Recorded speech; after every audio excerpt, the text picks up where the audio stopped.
السلام عليكم ورحمة الله تعالى وبركاته، كي دايرين؟ لاباس عليكم؟ كنتمنى ان الفيديو ديال اليوم يلقاكم بخير وبألف خير وبصحة جيدة. مرحبا بالناس الجداد واكيد مرحبا بالناس القدام حتى هما، مرحبا بكم كاملين عندنا في قناتكم الزهراء سهيل. كنتمنى ان هذا رمضان يدخل عليكم بالصحة والسلامة وطول العمر يا ربي ليكم ولوالديكم ولوليداتكم ان شاء الله وبالتوفيق للجميع. كما كتشوفوا اليوم غادي نقدم معكم الشباكية اللي كتجي صراحة هشيشة وكتذوب في الفم وكتجي مقرمشه ومعسله مزيان وبمقادير في متناول الجميع. كما كتشوفوا معايا كتجي على هذا الشكل، كتجي صراحه زوينه بزاف. كنتمنى انكم تجربوها، وبالنسبه للناس اللي ما مشتركينش كنتمنى انكم تشتركوا معنا في القناه وتفعلوا الجرس باش يوصلكم كل جديد ان شاء الله.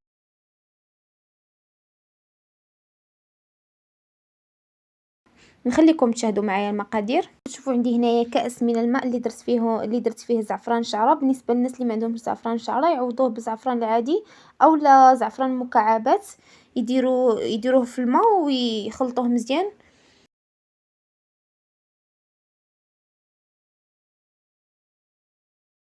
وعندي كذلك هنايا كأس من ماء الزهر.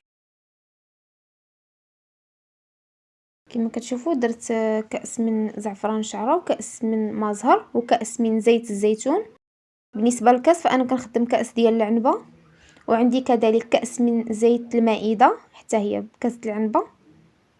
بالنسبه للناس اللي بغا يديروا كميه اقل من هذه يعني كيلو ولا يقللوا المقادير يديروا غير نص كاس باش يتحصلوا على كميه اقل.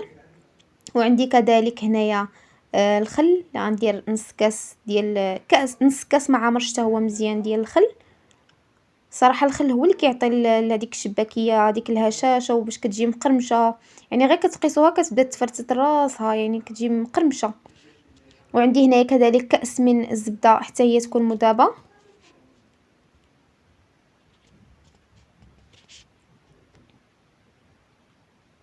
وعندي كذلك كأس من اللوز يكون مطحون. وكأس من الجنجلان حتى هو يكون مطحون.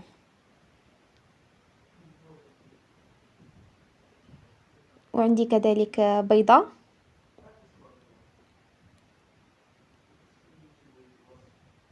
وقليل من الملح لتصحيح الذوق.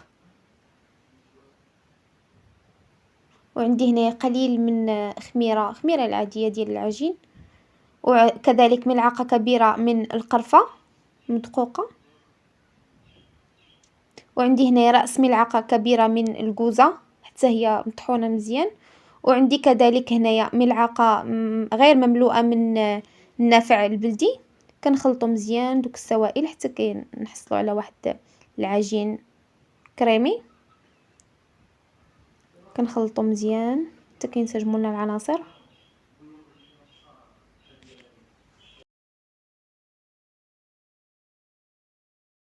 وعندي هنايا كذلك الدقيق. بالنسبه للدقيق فكيبقى على حسب كل وحده، يعني الدقيق اللي عندها كاين الدقيق اللي كيشرب وكاين اللي ما كيشربش. فانا درت هنايا تقريبا 6 ديال الزلايف عامرين مزيان.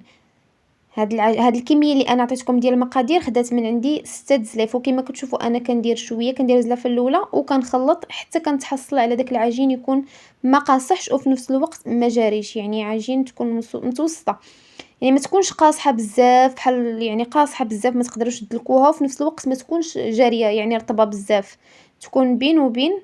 كما كتشوفوا انا كندير بالتدريج. بالنسبه للدقيق انا ما نقدرش نعطيكم كميه، انا قلت لكم هنا درت 6 ديال الزلايف ولكن كيبقى على حسب الدقيق اللي عندكم في الدار، يعني واش كيشرب ولا ما كيشربش.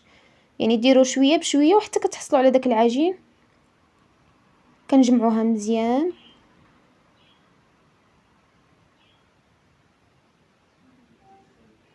ما ديروش الدقيق دفعه واحده، ديروا غير شويه بشويه حتى كتحصلوا كما قلت لكم على الكميه اللي على حسب العجين، يكون يعني ما قاصحش بزاف ويكون ما مطلقش بزاف، يعني شويه.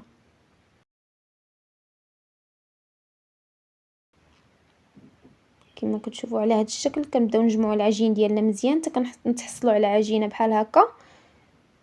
وكنبداو ندلكوها مزيان باش كتزيد تجمع لينا مزيان. كندلكوها غير واحد شويه، يعني ماشي بزاف، غير واحد شويه باش كتجمع لينا ما كيبقاوش فيها دوك التكسرات هكاك وما كتبقاش لي عندكم عجينه متقطعه، يعني غير واحد شويه كندلكوها صافي. حتى كنتحصلوا على عجين بحال هاد الشكل. كما كتشوفوا راها ما مطلوقاش بزاف وما قاصحاش بزاف، يعني عجينه تقدروا تحكموا فيها كيف ما بغيتوا.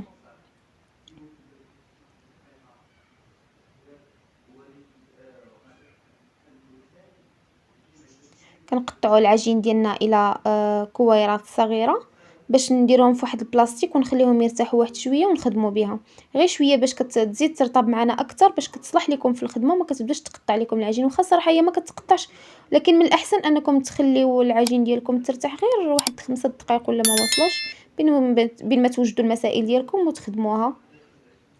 كما كتشوفوا انا كنشكلها على شكل دائري، يعني كنبدا ندورها وكنحطها على جانب حتى كنكمل العجين ديالي كامله. كما كتشوفوا من بعد ما انني درتها على شكل دائري درتها في بلاستيك حتى ارتاحت وخديتها هكا ودلكتها. صراحه انا ما استعملتش الطحين باش ما تزيدش تقصح ليا اكثر، دلكتها على واحد يمكن لكم تدلكوها على بلاستيك غذائي اولا تدلكوها يعني غير في الطابله بحال هكا. كتدلكوها مزيان حتى كتحصلوا على واحد العجين تكون رقيقه حتى كيبان لكم هذيك الطاوله اللي كتخدموا عليها من الاسفل حتى كتبدا تبان. يعني من الاحسن انها تجي رقيقه باش كتجي معكم مقرمشه. السر ديالها هو ضروري تكون العجينه مقرمش تكون رقيقه عفوا. الا درتو عجينه غليظه غادي تجيكم شباكيه غليظه لان مازال كتزيد تنفخ في الطياب. من الاحسن انها تكون رقيقه. كما كتشوفوا خديت معكم ديك القطاعه اللي كتباع في المحلات ديال الشباكيه وكنقطعوا الشباكيه ديالنا على هذا الشكل. من الاحسن انكم تستعملوا قطعه فكتجيب لكم الشباكيه ديالكم قاده يعني وكتمشي على شكل واحد. كما كتشوفوا العجين ديالنا على هذا الشكل، قطعه خرجت على هذا الشكل كنطويوها على جوج كما كتشوفوا معايا في الصوره، وكنجمعوا الجوانب الاخيره اللي بقات وكنحلوا الشباكيه ديالنا على هذا الشكل وكنجمعوا لها الجوانب كذلك. غادي نعاود معكم واحده اخرى باش تشوفوا معايا مزيان.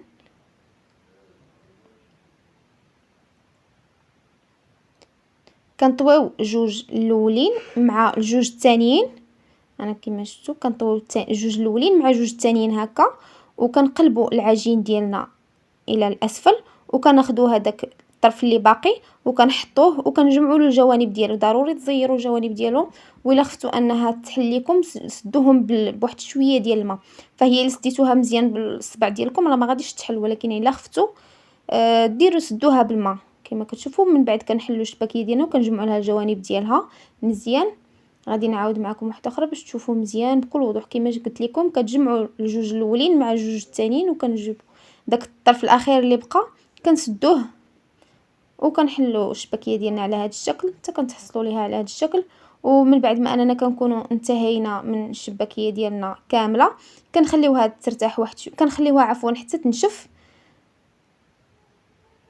كما كتشوفوا على هذا الشكل خليتها حتى نشفات عاد قليتها. كناخذوا واحد المقله اللي كنديروا فيها الزيت حتى كتسخن مزيان، عاد كنحطوا فيها الشباكيه ديالنا وكنبداو نشوفوها ملي كتبدا تحمر لينا من التحت كنقلبوها عاوتاني الجهه الثانيه وكنخليوها كذلك تحمر حتى كتاخذ واحد اللون يعني ذهبي حتى كتحمر شويه. كما كتشوفوا على هذا الشكل ضروري ما تخليوهاش عاوتاني بيضاء وما تخليوهاش تحرق لكم بزاف، غير كتبدا تصفي تعطي داك اللون ديال هاد الشباكيه صافي كتبداو تحيدوها.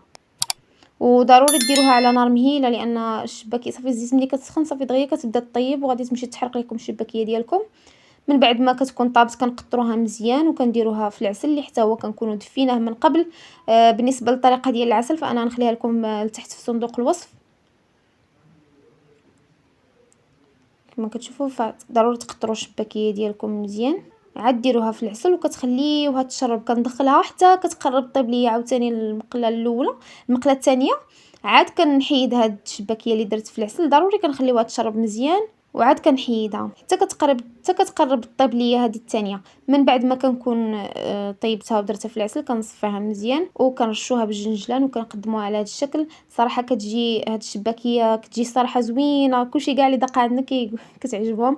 كنتمنى انكم تجربوا هاد الشباكيه وكنتمنى ان الفيديو ديال اليوم ينال الاعجاب ديالكم. وإلا جربتوها خليوها لي في كومونتير كيفاش جاتكم. حتى لهنا كنكون انتهيت معكم الفيديو، نتلاقاو في فيديو جديد ومع وصفه جديده ان شاء الله. انا ناخذ معكم وحده شتي كي كتجي التشبيكه ديالها صراحه كتجي زوينه وكتجي العجينه رقيقه كما قلت لكم ما كتجيش غليظه. وبالنسبة للناس اللي بغاو يديروا كمية أقل يجربوا غير بواحد الكمية قليلة وكتشوفوا، كيما كتشوفوا فهي كتجي معسلة مزيان وكتجي رقيقة وهشيشة كتذوب في الفم. كنتمنى أنكم تجربوها، وشكرًا بزاف للناس شكرًا ليكم الناس اللي متبعينا، وشكرًا اللي كيخليو ليا تعاليق زوينة، شكرًا. رمضان كريم.